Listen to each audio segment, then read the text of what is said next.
जिस पर लगते आरोप हजार, मैं उसकी कहानी सुनाता हूँ। नारियों में जो श्रेष्ठ थी, उससे परिचित थोड़ा कराता हूँ।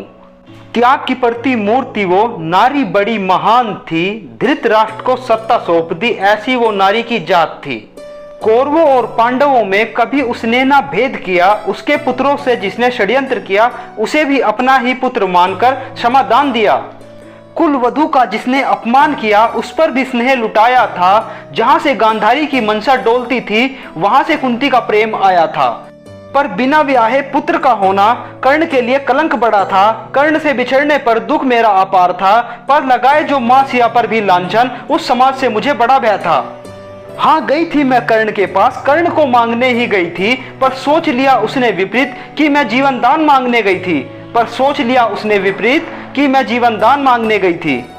अरे जीवन दान ही मांगना होता तो कर्ण तेरे पास कभी नहीं जाती। युद्ध में तो होगी ही किसी की मृत्यु, ये मैं जानती थी भली भांति। युद्ध में तो होगी ही किसी की मृत्यु, ये मैं जानती थी भली भांति। निवट कवचों से हुआ युद्ध विराट पर भी मैं शांत थी। अरे युद्ध को रोकना चाहती थी, इसीलिए मांगने गई मैं दान थी। युद्ध को रोकना चाहती थी, इसीलिए मांगने गई मैं दान थी।